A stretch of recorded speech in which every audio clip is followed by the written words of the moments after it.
Good evening. Welcome to Wednesday's Experiencing the Buddha's Teaching. So in this course, I have covered quite a few modules, and now we are at the last module on calm abiding and special insights. So I would take this opportunity to just briefly review a little bit what I have covered in this year. So I started this course at the beginning of the year. It's entitled Experiencing the Buddha's Teachings, because I thought it would be helpful maybe in the sessions like this to see if I can convey or I can express the teachings themselves in such a way that allow us to get a taste of it, get a taste of the transformation, the shift in our own experiences, be it feelings, the way we think, our perspective. And I'm only aiming very low. I aim for a taste. I'm not aiming for some permanent radical transformation, which are definitely possible, but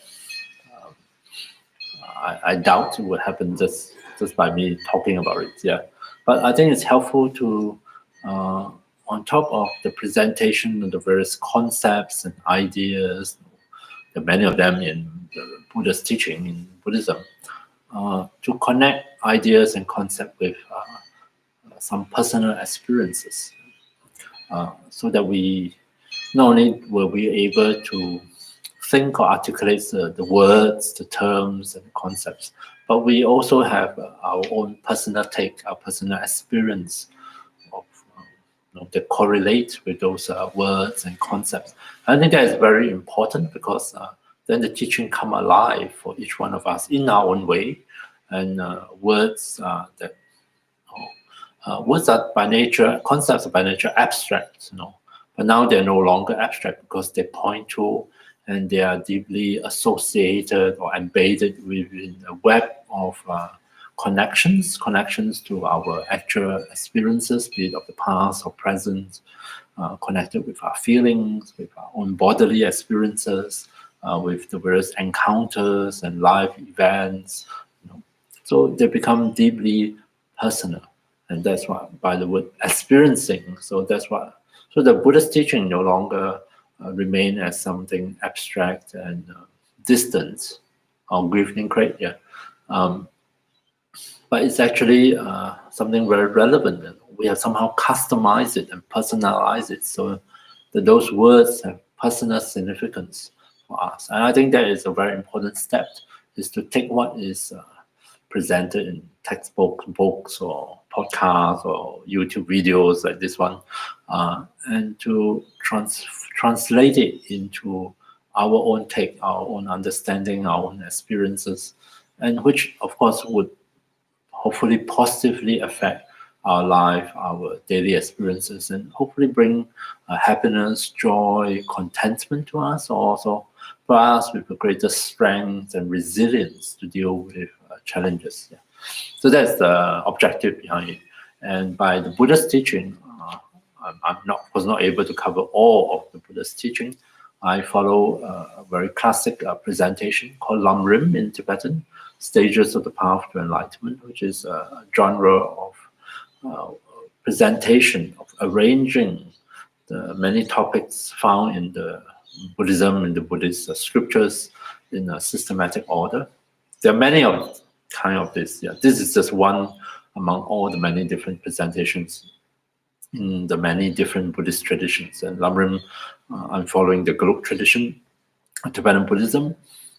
And so I sort of break it down into different modules, and now we arrive at the very last module. Yeah, and this module is on calm abiding and special insight, which also happen to be the last two of the 6 perfections, or 6 parameters, as I prefer to call them. 6 parameters are the 6 practices that we embark on, or a bodhisattva, someone who have generated a very sincere altruistic motivation to not only be of benefit to oneself, but also to wanting to benefit every sentient beings. And benefit here in the Buddhist context means achievement of enlightenment, or liberation from our current state of limitations, a state of maya in suffering and the causes of suffering, and to be free of it, to awaken from it, to be enlightened and to be liberated from that. Yeah. So the 6 practices, the 6 parameters of generosity, of ethical discipline, of patience, or effort, concentration, and wisdom. So these are 6 practices that, as the name implies, paramita, especially translated into Tibetan, literally in Tibetan it means to go to the other shore. So the other shore, of course, is a Buddhist analogy, a Buddhist metaphor of the place of the nirvana, the goal of Buddhist practice of enlightenment, the place free from suffering and the causes of suffering. So these are practices that serve the function of helping us to transcend our current limitations, to be free from the causes of suffering and suffering themselves, and to arrive at a different place, different state. Yeah. So we are now at the last 2, paramita of concentration and paramita of wisdom, which incidentally, paramita of concentration, if you want to highlight, concentrations are or meditative absorption, various different states of consciousness that we can enter into. They're impermanent, we don't stay in it forever, but at different occasions, as the conditions come together, we enter into different states of absorption. So all these different levels of meditative absorption, conventionally we just call them concentration, mind of concentration. And they of varying depth and characteristics, but right at the very doorway, it's like from our chaotic, distracted state of mind to transition into a state of deep meditative engagement and absorption of our attention, focus, effortless focus, quite often accompanied with intense, pleasant feelings. This is a very pleasant state, meditative absorption. It's not dull or boring. It's and very vibrant and alert and awake. The mind is not like half asleep, which is what most people tend to associate with concentration meditation, because we tend to confuse state of downness, which is very peaceful, of course, because the mind is not chattering on and on. And so we find that relief from our current experiences, maybe of worry or anxiety or anger or whatever. Yeah. But strictly speaking, both of those are considered unbalanced states. One is just too much energy, too much of this chattering and reactivity, and the other one is too little energy. So it's full of darkness and downness, the lack of alertness, lack of wakefulness of the mind. Yeah. So calm abiding is the doorway, like the most shallow among the different levels of meditative absorption. So in order to go deeper, you must first of all cross into, and arrive at calm abiding, and then to go beyond it. So the term calm abiding is of course referring to a state of mind of absorption, meditative absorption, but it is sometimes called access concentration. Gain access to deeper level, different states of consciousness of varying degree of absorption. So there's calm abiding, and the other one, wisdom, is associated with insight, special insights. But special is just an intensifier. Yeah. Sometimes called penetrative insight, higher insight, special insight. But as the name implies, insight is to look in, to see clearly or clearer, and to see differently, to have a new perspective, a different perspective. So I tend to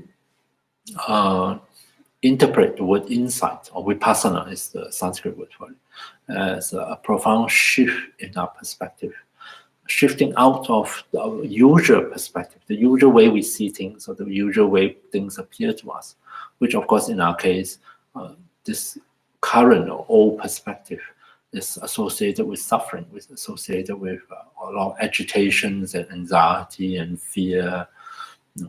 To shift out of it into a completely different perspective, which brings relief, which sets us free from the burdens that we have, and so unconsciously hold on to or become attached to, so we can set ourselves free from that and find freedom from suffering and the causes of suffering.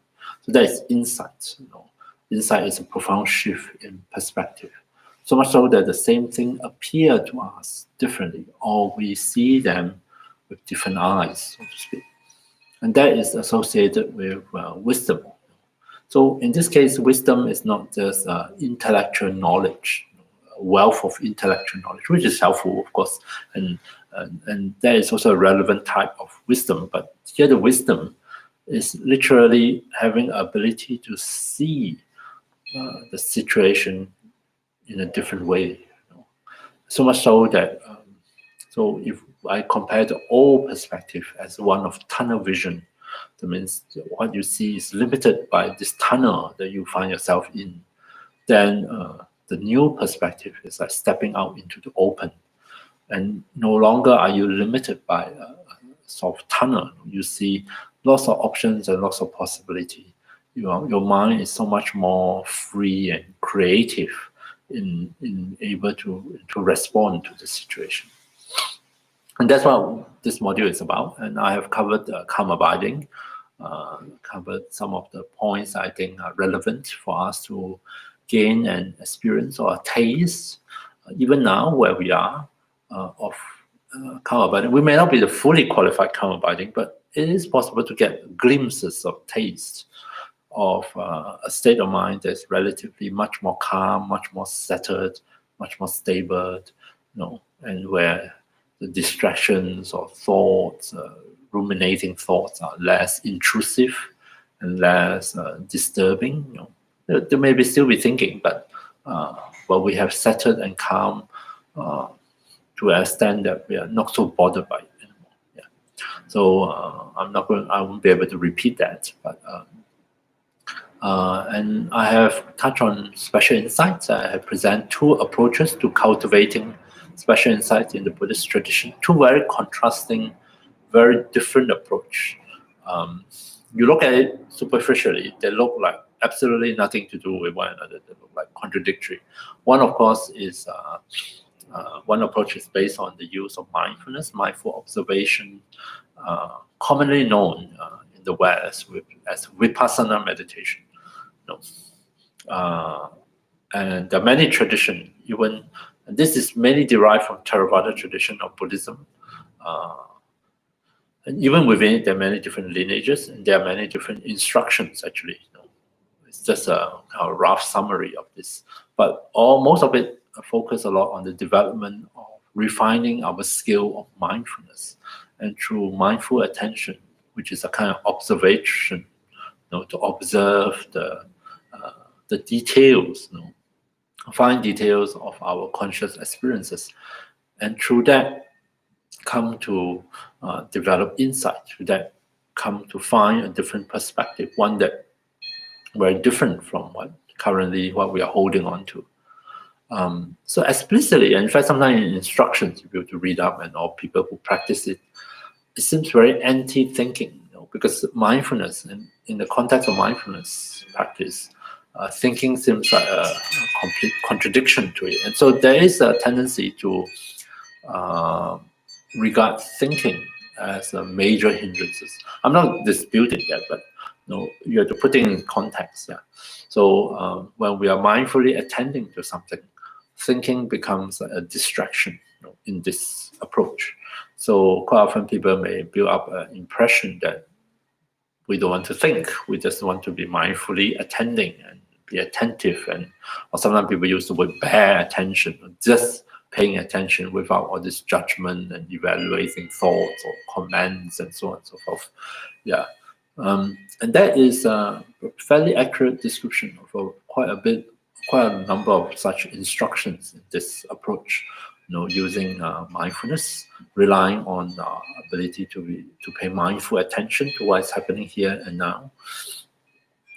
But embedded in that process, maybe not explicitly mentioned, and definitely not explicitly, we're not necessarily explicitly happening or functioning. There is actually a more subtle process of thinking or reasoning going on. Because after all, if we can never be mindfully aware of every single phenomenon in the universe, at most we can only be aware of a limited subset of it, and that is limited by our own experiences. And yet, through that mindful attention, what we want to do is we want to draw a general conclusion, a universal conclusion. So we observe the breath, we observe all the different experiences, in personal experiences. And of course, one of the characteristics that is related to mindfulness practice is to draw the conclusion of impermanence, to be able to see, oh wow, yes, all these experiences are by nature impermanent, subjected to change. And another characteristics we're often associated with this is to realize on the basis of impermanent phenomena, impermanent experiences, it is not realistic to expect everlasting satisfaction or happiness, simply because the experience themselves that you build or that you see as the basis of your happiness is subjected to change. It can't last. It's by nature, it has to change and it will disappear. And there goes your lasting happiness. When the basis disappears, then also the happiness that is built on it also will disappear, will also change, right? So these are some of the conclusions that we draw. Of course, we don't draw it by explicitly thinking and cogitating on it. We draw it on the basis of mindful observation. But to go from particular experiences, instances, to a generalized conclusion, somewhere implicit in it, may not be conscious, but somewhere in our subconscious or unconscious, a reasoning process is happening. One that may not be articulate out loud or verbalized, but it happens. Our mind draw the conclusion after all these repeated patient observations. Yes, each and every one of my experiences are by nature impermanent. And on the basis of impermanent experiences, it is not realistic to build false hope of everlasting satisfaction. So those are the conclusion, and those are the insights we want to derive from mindful observation. And within it, there is actually a natural process of reasoning or inductive reasoning, because we're going from particular instances to a generalized conclusion. This is, I don't see this mentioned often, because this reasoning process never surfaces into our conscious awareness. Yeah, it is implicit, but nonetheless, it must happen somewhere along the way, because otherwise, how do you go from observing individual instances to a general or universal conclusion? So clearly, even in this approach that rely heavily on mindful awareness, mindful attention, implicit in it is a process of thinking and reasoning. And also, we mustn't think that thinking is some kind of universal evil, because it is a very important function of the human mind. And in fact, it is by virtue of our ability to think, to reason, to imagine, to project, to fantasize, that we are able to build a lot of what we have in this moment. Yeah. Then, on the other hand, the other approach, which I presented last week, is a very logical approach. Emphasize a lot on applying logical reasoning, emphasize a lot on reflecting, thinking, analyzing with words and thoughts. Yeah. So this look utterly different from the mindfulness approach, and this is the approach quite often. This Geluk tradition, which I trained in and studied in, and this center that I'm working, this center, Vajrayana Institute, follow the Geluk tradition of Tibetan Buddhism. This type of meditation is called analytical meditation. It involves analysis, and this is how insight is created, is brought about in this tradition through analysis, through thinking, investigating, to reflecting, to applying different reasonings, to draw logical conclusion. So it seems utterly, completely opposite of mindful observation.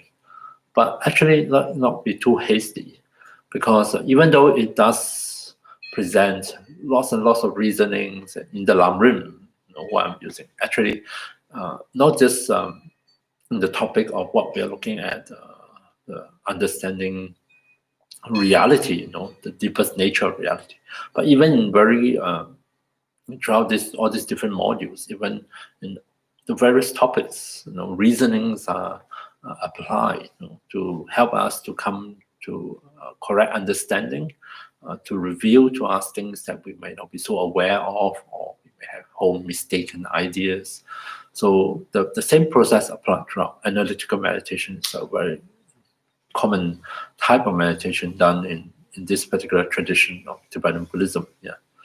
And a lot of people, I can understand, do not associate that with meditation because it involves thinking, it involves calling to mind past experiences, involves applying a kind of logical process sometimes to draw a certain conclusion, and which is active thinking, imagining, remembering, all this kind of thinking process. And a lot of us don't associate thinking with meditation. We simply have this kind of idea that to meditate is to not think, but that is clearly not true. We may use a different word. We may not use the word meditation. We say reflection, we say contemplation, which is just as valid. But the process of familiarizing ourselves with something helpful or accurate can involve a process of thinking, analyzing, and so on. Now, you may think that this has nothing to do with mindfulness, but actually it's not true. After learning the teaching, the teaching usually, especially in this context of special insights into reality, we are looking at the fundamental nature of reality, of every phenomena, how things exist, what is their true nature. Of course, in the teaching of this tradition, it presents many different approach in terms of logical reasoning, many different ways of reasoning, and each one they may illustrate them with simple examples. Chariots is a very common example, after all it's derived from India. Analyzing the chariots. This day maybe it's better to analyze one's own car.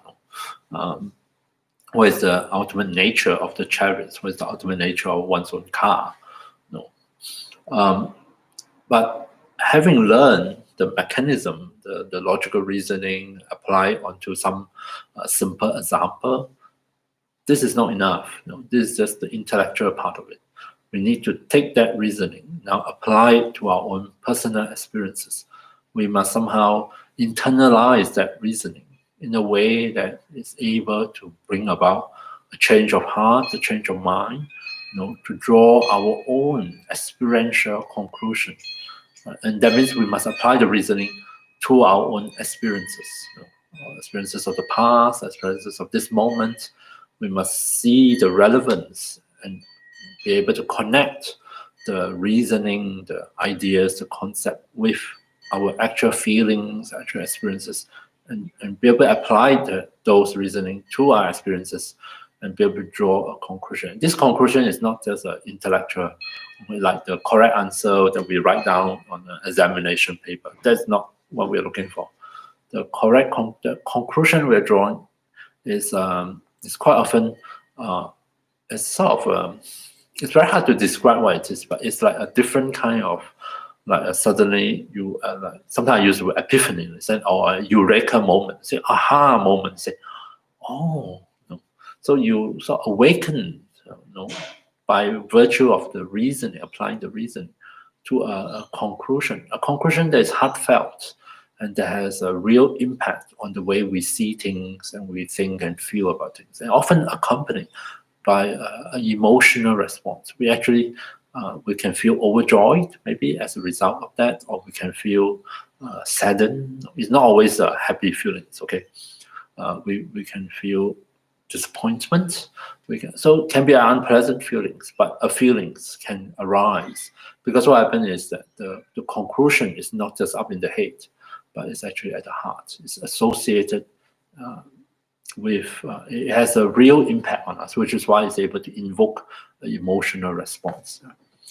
And So where are all those experiences that we're going to apply the reasoning to come from? They come from our more mindfulness of our experiences.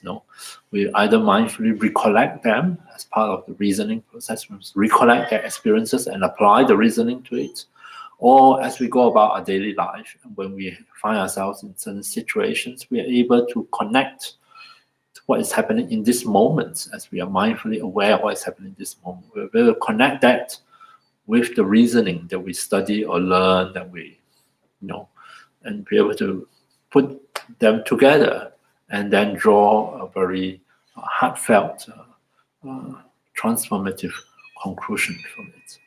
So even reasoning process, an approach that relies on logical reasoning, is not separate from mindfulness, because you have to apply the reasoning, which is a kind of skeleton or framework, to something real and meaningful and significant to us.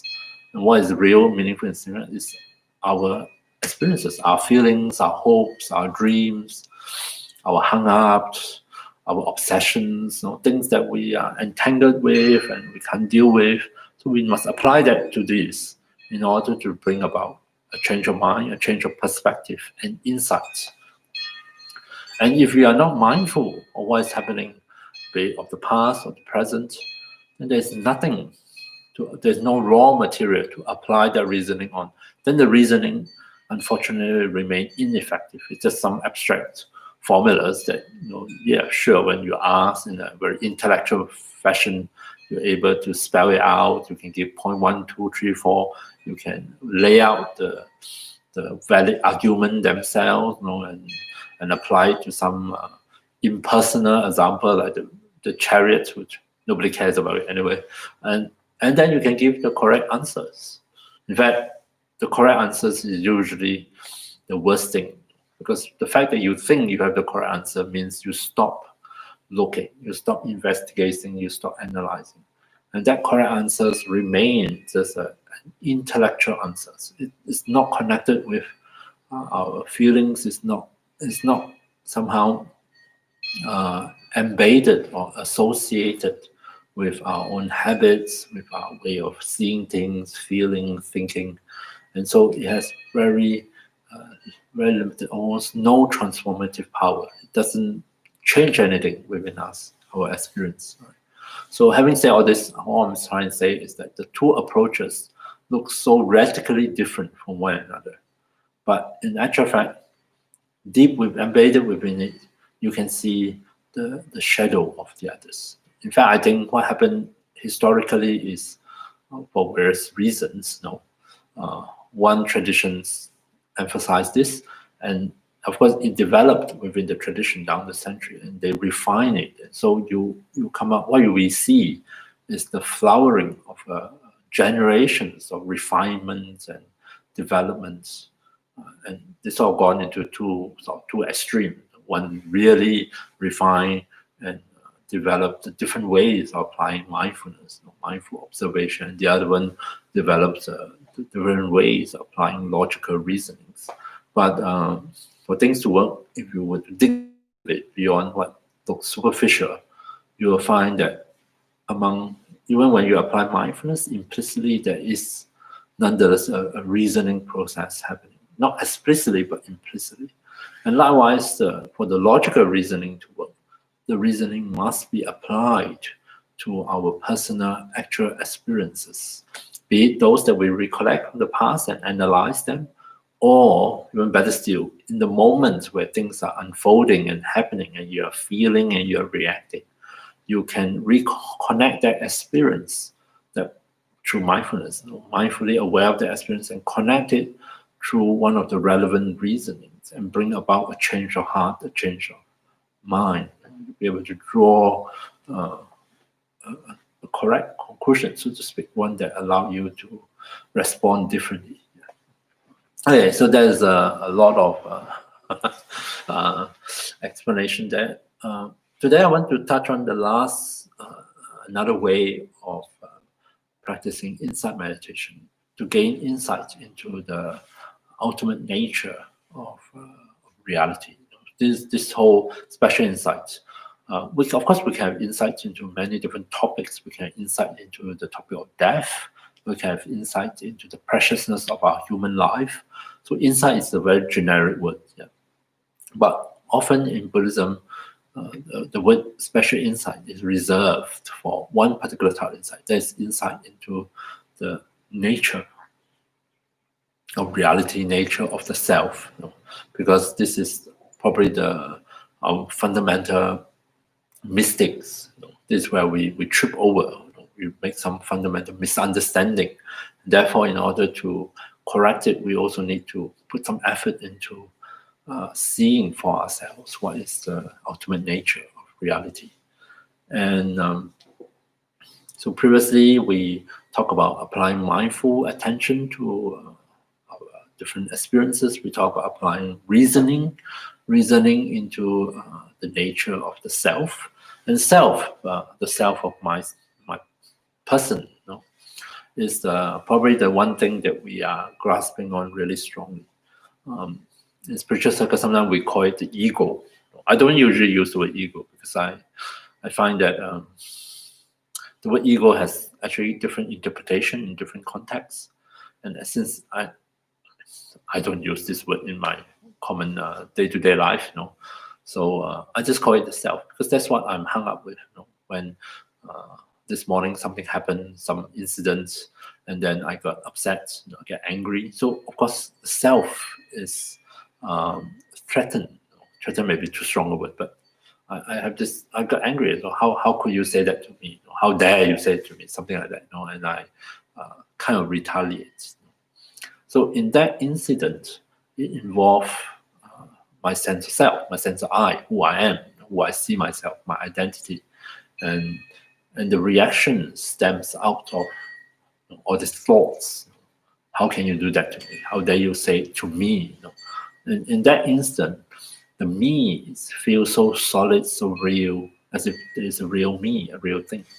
And this is the self that Buddhism is interested to investigate. Because so much of our reaction, so much of our thinking, feeling, reacting, spiral around this notion of self.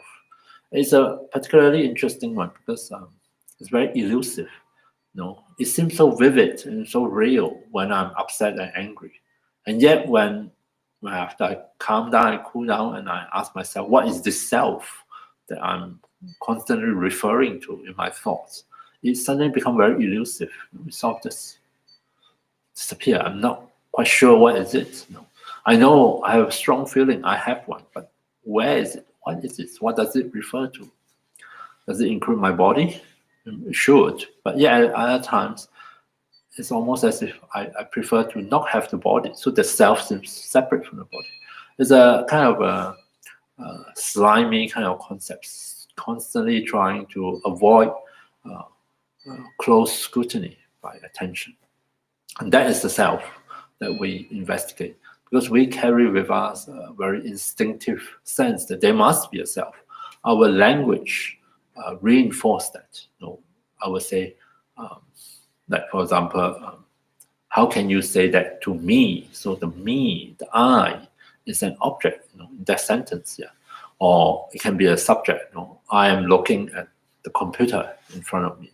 So there is the computer, the object over there, and I am here. So I is performing an action of looking at that object over there, the computer, the laptop. So there is a natural separation of a subject and the object, which is reflected in our language, and so we find ourselves as the subject, as a self, embedded, living in a world full of objects, the other than me. The object could be another person, could be another sentient beings, animals, one's own pet, could be an object, could be something more abstract like country and so on and so forth. But nonetheless, it is like self, subject versus object. There is a duality, there is a separation. And in fact, sometimes on certain occasions, for some people, even the body seems also separate from the self. There's me and there's my body. I dislike my body. So as if as the concept of self can be separate from the body, and they're just two things: self versus body, or self versus mind by mind. So this self is quite elusive thing, and this separation is so pervasive. We don't even question it. We open our eyes in the morning, and there we are. Self is here, objects are out there. Sound, sight, smell, taste, touch, feelings, thoughts. All these are clustered around a subject, a self. And in this final kind of presentation of another approach to insight meditation, this derived from the mind-only school of Buddhist philosophy. As the name implies, mind only. It's something to do with there being only the mind, only consciousness in this Buddhist philosophy. It's also called Yogacara in Sanskrit, which means yogic practice. So it's there are all sorts of details that even I do not know, but just by way of the name, it implied that this particular school of Buddhist philosophy, a lot of its ideas of mind-only school, a lot of its philosophical ideas probably derive from yogic or meditative practices. It is through meditative practices that they derive some of the ideas that form their particular presentation. In this particular school of philosophy, we don't have to worry too much what it says. The main idea they presented is that there is no separate subject versus object. The duality of subject and object is regarded in this school as one of the fundamental mistakes. What they are saying is, in reality, in our experience, day-to-day, moment-to-moment experience, it isn't like this.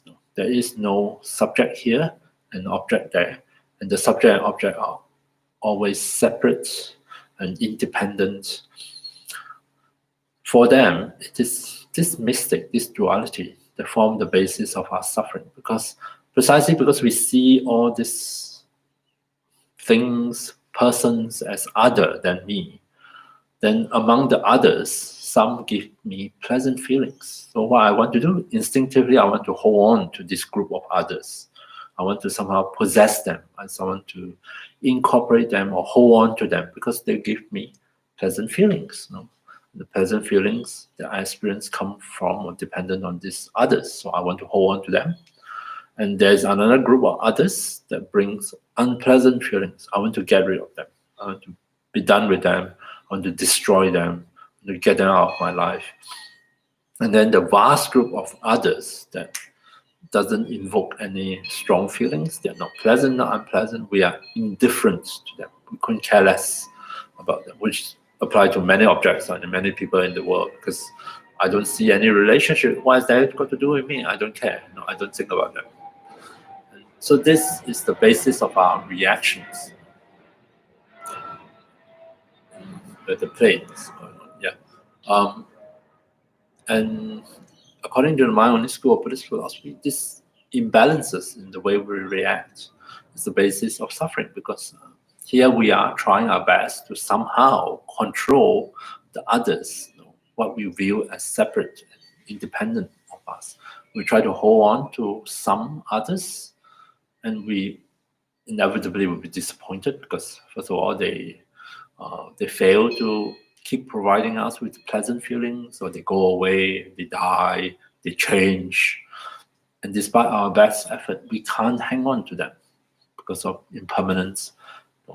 And likewise, towards the other group of others that bring unpleasant feelings, despite our best effort, we can't be rid of them. We got rid of one, and then another comes, and we got rid of this one, then yet another comes. There's always some other out there that is causing me trouble or bringing me unpleasant feelings. I can't seem to be rid of them. Even if I live a very reclusive life, the others are still outside, waiting to pounce on me. And of course, then there's this vast majority of others that are of no concern to me, or I'm indifferent to them. So this imbalances in the way we relate to others and the way we view self and others, according to my own school, is the basis of our suffering. And so likewise, the way to meditate and the remedy to it is to realize, according to school, that there is no such duality. It doesn't mean that things, they don't exist. Right? They do exist, but the way they relate to me is not in this kind of radical duality of self versus others. And this we can experience it in our meditation, which is really the best place to explore my only school of Buddhist philosophy, and to see that actually the world is not always I'm not always in opposition to the others.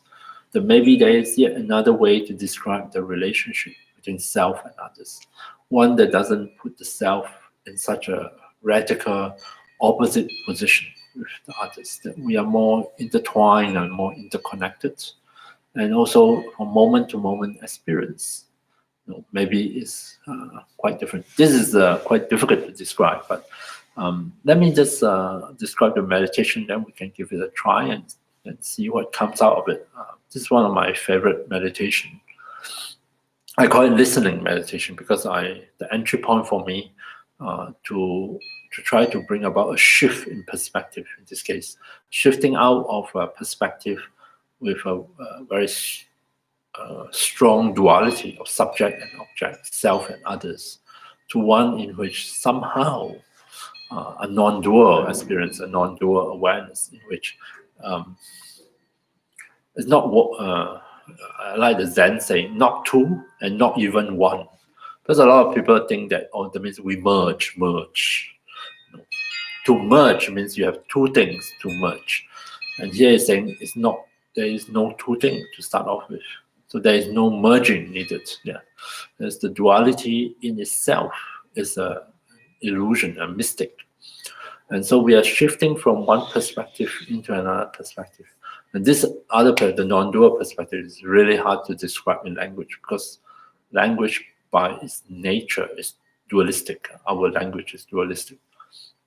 But nonetheless, take the example of listening. Like today, I think there's a lot of sound here where the planes, the wind chimes. We can, from one perspective, feel as we hear the sound that I'm here, the sound is out there, and I am listening to the sound. All right, so there is a clear separation. Or in meditation, I invite you to try to shift. First of all, by imagining, and later maybe you can discover it in your own experience. I'm inviting you to think of yourself not as a solid lump, a thing here, a self. But what happens if what is here is the space, a listening space?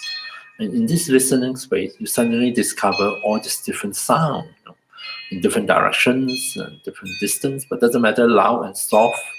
But the sound just seems to appear within this your listening space, almost as if you expand and becomes a space of awareness, and within which you discover all this different sound. And so I will invite you to settle back and just be this listening space.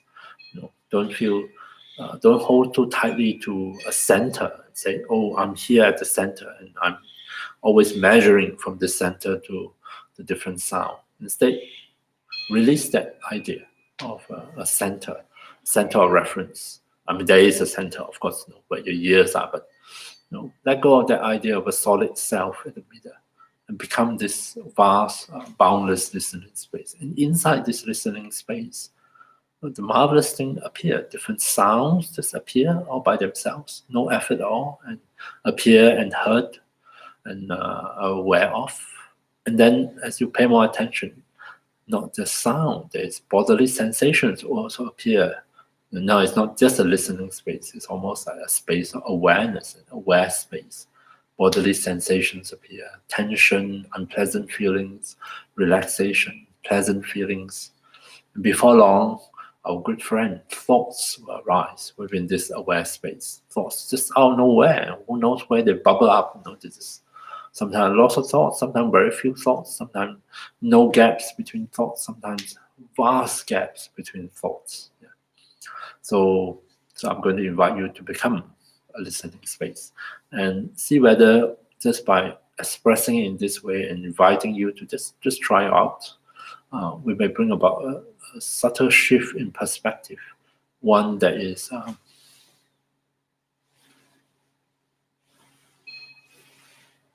color is the space, not color is in a space. I probably won't say it that way, but anyway, I'm not very visually oriented. But whichever works for you, depending on it. But at the end of the day, it's not the phrasing, it's not the words, but it's the actual experience. There is, funny enough, an actual change in the way the world appears to us when we shift from a dualistic perspective to a non-dual perspective. By that, I don't mean that my laptop will look different as I shift. No. It's more like how the laptop appeared to me. There's a shift in the way the relationship between subject and object. And this is something we need to find out for ourselves. So let's just do a meditation together and just explore this other approach, which, as you see, is not quite mindfulness and also not quite logical reasoning. And I don't know what it is, but I quite like this meditative approach, and let's give it a try. So I invite you to settle back and find a comfortable meditation posture, one that feels supportive and stable. Take care that your posture does not introduce unnecessary pain and discomfort into your body. And allow the back, your spine, to be upright if you're sitting on a chair or sitting on the floor. And if you're lying down on your back, try to make sure the spine is straight. Rest your hands and arms on some physical support. You can rest them in your lap or rest your hands on the knees if you're sitting. Lying down, you rest the arm by your side, but slightly away from the body. Rest them on the floor or wherever that you're lying on. And just make sure that the weight of your arms are supported by some physical support, and you don't have to tense up the muscles of your shoulders or arms to hold them up. As for the eyes, feel free to close them completely. Usually I find that the easiest. If you are used to meditating with your eyes open or half open, then that is also perfectly fine. Let's take a few moments at the beginning of the meditation just to allow the body to get used to the posture, to settle into the posture.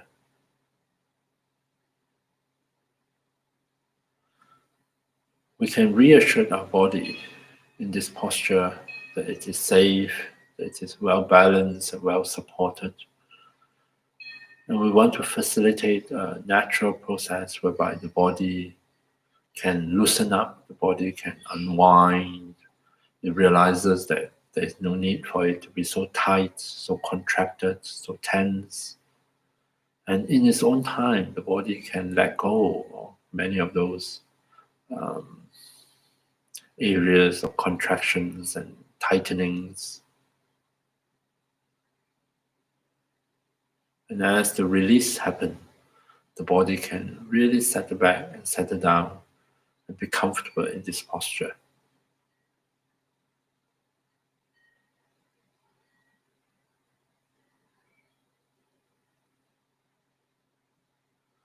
So first of all, in this meditation, we need to establish ourselves as that listening space. And for that, we need sound. So see if you can open up your senses, or your sense of hearing, and welcome into your awareness the sounds in your surrounding.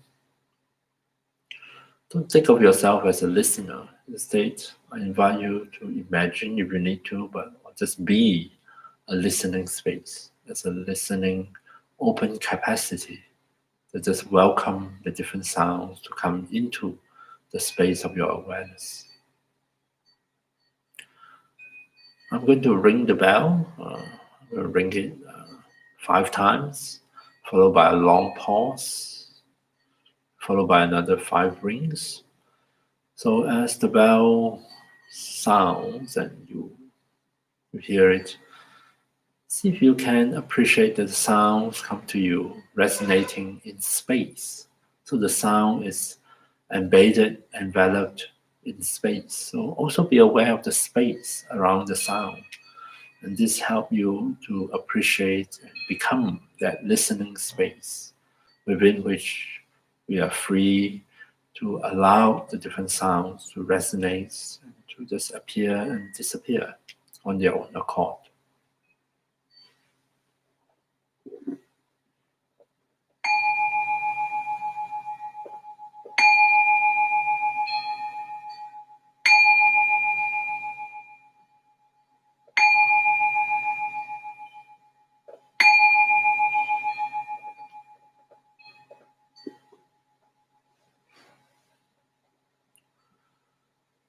And now open up and to be aware of the sound of my voice coming through the speakers, maybe other sounds in your surrounding, the sound in your own body.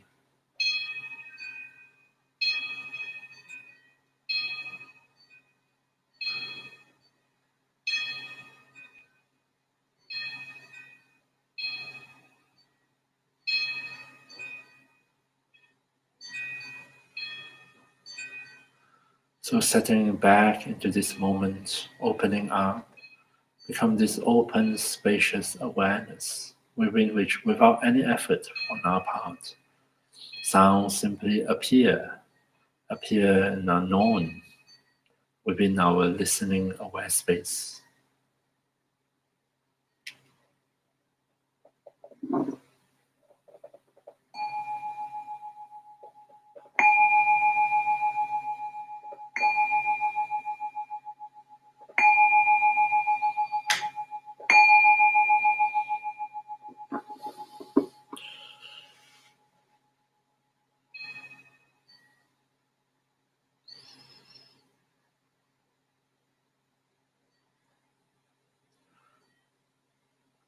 Coming back to this moment, here and now, again and again, see if we can just settle back and just be this listening aware space within which we can welcome and acknowledge sounds, and not just sounds.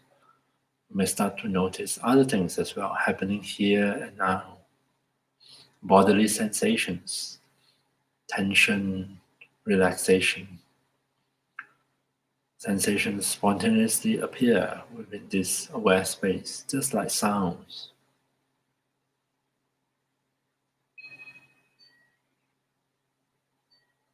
I'm going to invite you, as I mentioned, different parts of the body, to allow the sensations at those parts of the body, simple sensations, usually not spectacular, to just appear in your listening aware space, just like there's other sounds in the surrounding.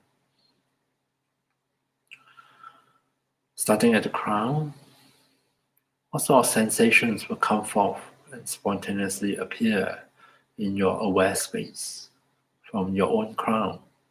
A little bit of tingling sensations here, sense of pressure, itching, warmth, coolness, maybe nothing at all.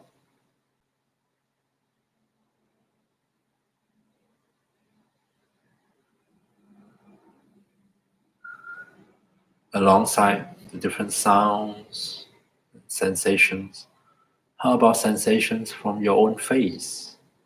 What sort of sensations become apparent within your aware space from your own face?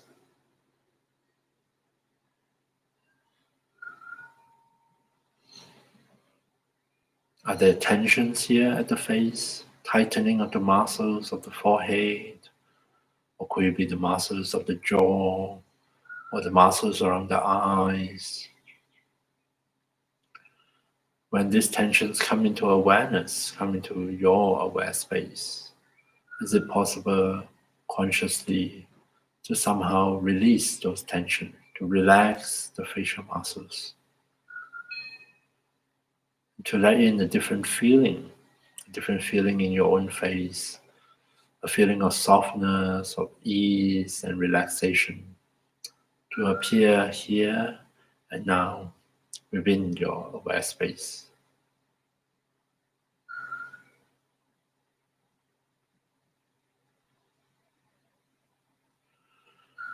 As we continue this meditation, see if you regard any sound that appear in your listening aware space as an invitation, as a helper, inviting you to come back to here and now, inviting you to come back and rest here and now as that spacious listening aware space.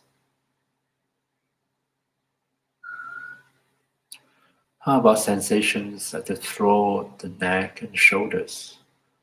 What sort of sensations may appear from this part of the body, appearing in your open, spacious awareness? Are they comfortable sensations or are they uncomfortable, unpleasant sensations?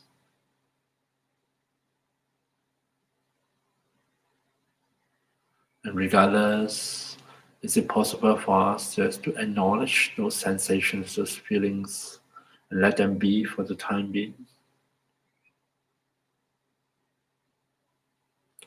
How about sensations from both arms? Can any of those sensations just appear spontaneously, effortlessly within your listening aware space? Sensations from the two shoulder joints, subtle sensations, simple sensations from the upper arms, the elbows, both elbows. How about sensations at the forearms? And sensations in both hands, all the way down to the fingers, to the fingertips.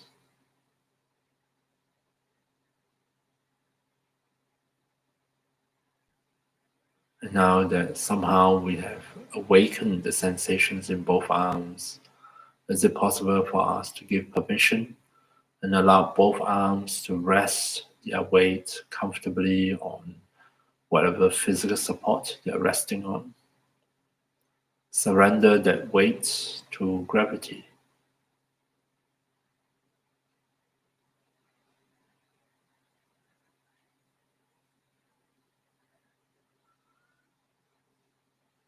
Maybe by now you notice other things arising, appearing in your listening aware space. Maybe even capturing your attention, dragging it elsewhere.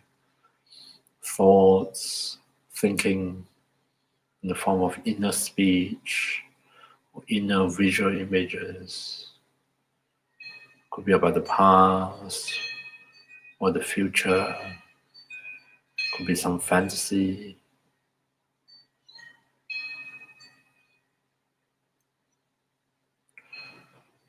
There is enough space here in your listening aware space to accommodate thoughts. And anytime when you notice attention is hijacked, it's caught up in a particular train of thoughts, lost in thoughts, and simply come back here and now, opening up and once again be this spacious, listening, aware space.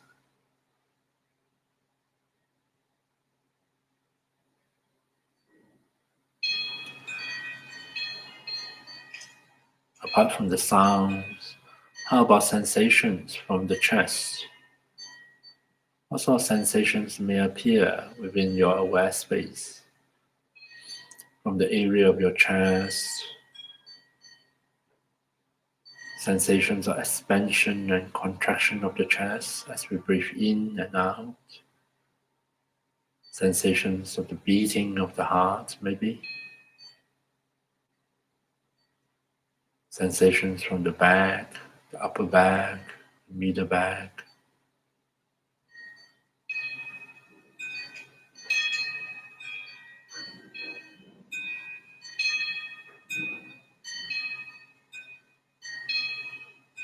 Resting here and now, listening to sounds, being aware of bodily sensations, aware of thoughts maybe.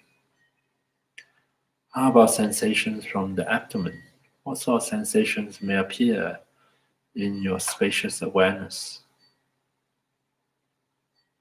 Sensations at the level of the skin, in the muscles, somehow coming from deep within the body, from the various organs.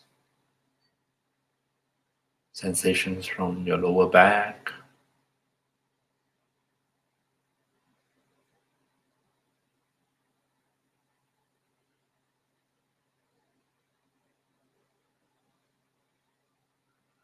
Sensations from the pelvis. Sensing how the weight of the pelvis is resting on your seat.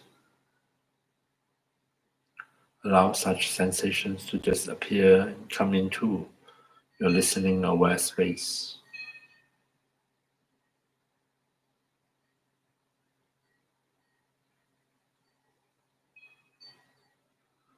Moving on, sensations from both legs can also appear in this open awareness.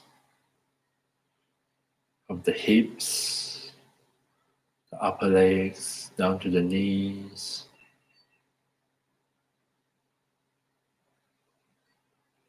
Sensations from the lower legs, the ankles, and eventually the feet.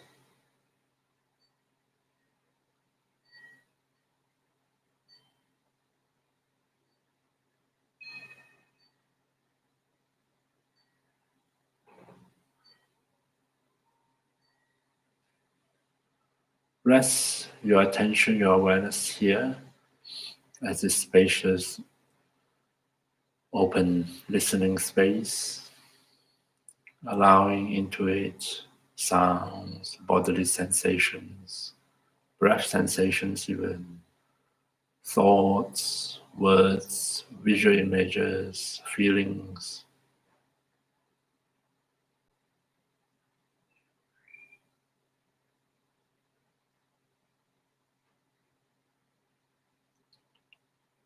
So without the need to focus on any particular thing, just appreciate that your attention, your awareness can just rest in this moment here and now as this open, spacious, listening awareness. The different objects appear, change and disappear. Also perspective, this might be something quite different, something new to you. How about abiding in it for a while and see what happens? When you do find yourself caught up in thoughts, lose focus, attention wander off elsewhere, or sliding towards sleep, then maybe allow the sounds, the different sounds in the surrounding, the sound of my voice, to call you back, to call back your attention to here and now, opening up, and once again, just rest here as a listening awareness. So I'm going to keep quiet for the last few minutes and allow you to meditate in silence.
So in this meditation, I emphasize mainly the senses of listening, hearing, the senses of the body, bodily sensations, of course the mental sense, the sense of the thinking, the remembering, the fantasizing. So, and what we are hoping to may not happen is a shift in perspective, shifting from an old perspective of subject versus object into a dualistic perspective, into a non-dual perspective in which there is no longer a subject in opposition or opposite to an object. How that feel like is something we have to experiment and find for ourselves. It is of course possible for it to happen visually. Visually at the moment, like I described, there's a sense of I over here on my side or you on your side, the subjects, and so all the other visual objects are somehow not opposition but like separate and apart. When the shift happens, which is perfectly possible because the way I understand it, this subject and object duality is like a framework, an interpretive framework that we have learned, and then especially as we grow up, as we function in the world, we learn to impose this framework on every one of our conscious experience, so that we have the conscious experience, and automatically there is this framework. And they divide up subject, which is closer to this side, and object, which is further. And this interpretive scheme or framework is applied to every single one of our conscious experiences. But there are occasions in life, maybe due to our meditative practice or sometimes due to the coming together of favorable condition, the frame is surprisingly absent. And this is, of course, most particular when it happens visually, Then we have moments, short moments or glimpses of a different kind of conscious experience, one which is with the absence of this duality of subject-object. And almost as if in that moment there's not much, it can be thinking, but we are quite struck by this alternative perspective. And this the reason why I choose to introduce this kind of approach, but not quite, is so often people, especially in the Buddhist tradition, we have a tendency to think that insight can only come to us, especially insight of the deepest nature of reality, can only come to us after you spend years and years of mindful practice. Mindful before, or a long time studying and reasoning and analyzing. So there is a kind of thinking that without spending a long time on this, those of us who are busy with other things, busy with work, with life, we are preoccupied with other things, then there is no hope, no chance for us to gain special insights because we didn't spend enough time being mindful, or we didn't spend enough time or intensity in reasoning. So it's hopeless for us. But actually, it's not true. Because after all, insight is just the shift in perspective. And there are many conditions that contribute to that shift in perspective. And of course, what we can put effort in is, of course, we can cultivate maybe the mindfulness approach, or we can cultivate the reasoning, analytical approach. But then there are also occasions that without not being particularly mindful or not being particularly diligent in applying reasoning, just by the coming together of conditions, sometimes miraculously, or not really miraculously, the subject-object framework falls away. And what is revealed is what has always been here. That our consciousness can function in a very different mode, one that is free of that kind of duality. And such glimpses is such meaning, or such epiphany, moments of epiphany, is a brief insight.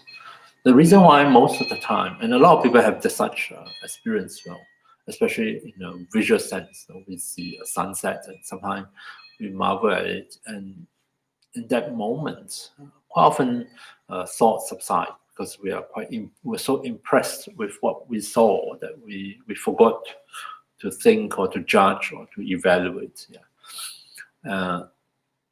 Shows that it is possible for us to gain insights, to have that shift in perspective.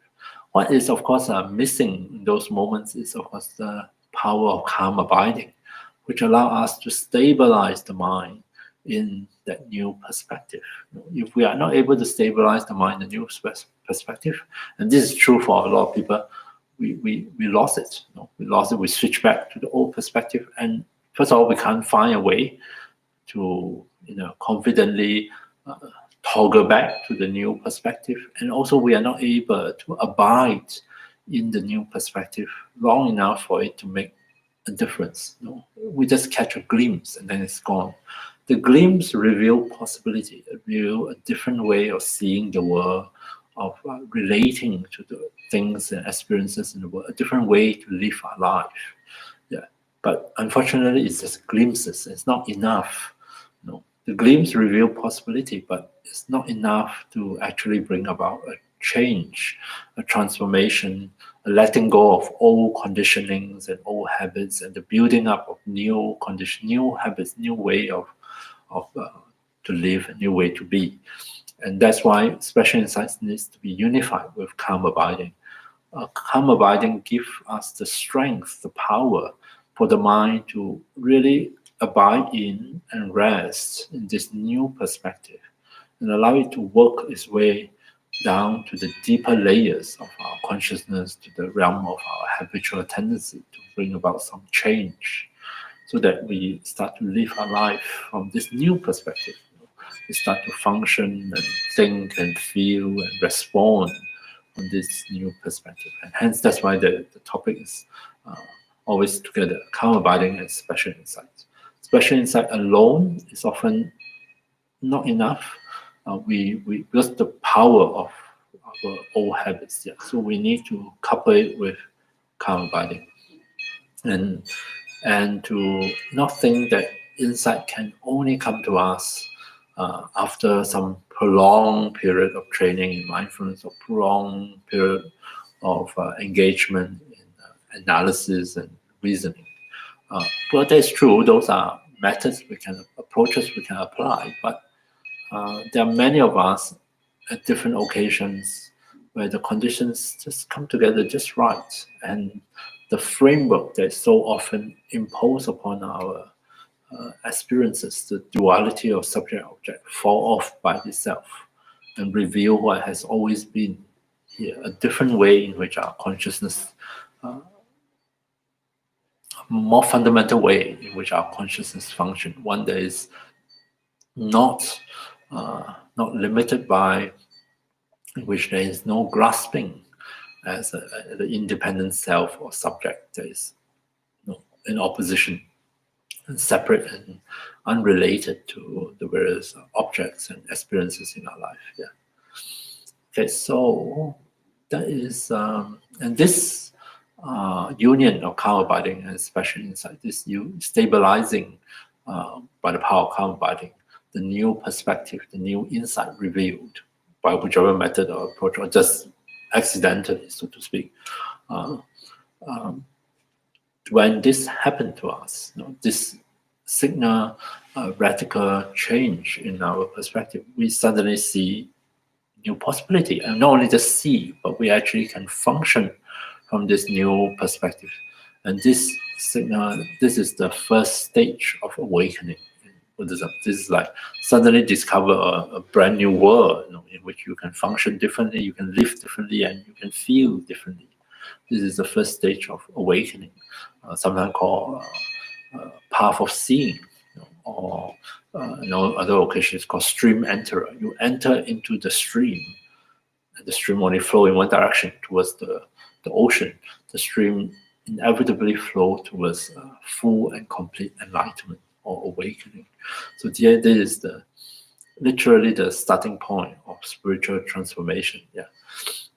And you just have to follow the stream, repeatedly familiarize yourself with this new insights, this new perspective, and allow it to work its way down loosen up old habits, old way of seeing, old way of reacting, and to release them, and so that they can be replaced by a different way of seeing, thinking, feeling, and responding that is based on this new perspective.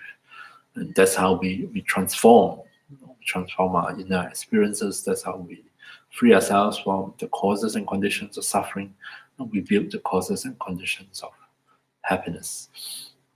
Okay, so there is my very kind of a brief presentation of the Buddhist path to enlightenment, and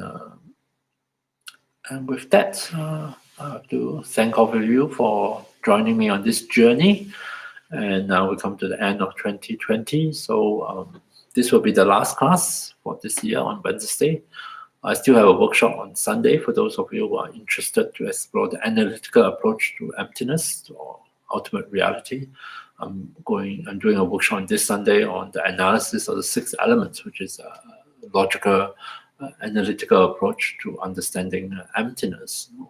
And so if you are interested to explore that, you join me on this Sunday at 10:30, a 2-session morning and afternoon. If not, then I take this opportunity to wish you a very Merry Christmas and a Happy New Year, and best wishes for the new year. Hopefully 2021 will be a very different and much nicer, much better year. And till then, please take good care of yourself, and I hope to see you back here in the next year. All right, thank you very much, and good night.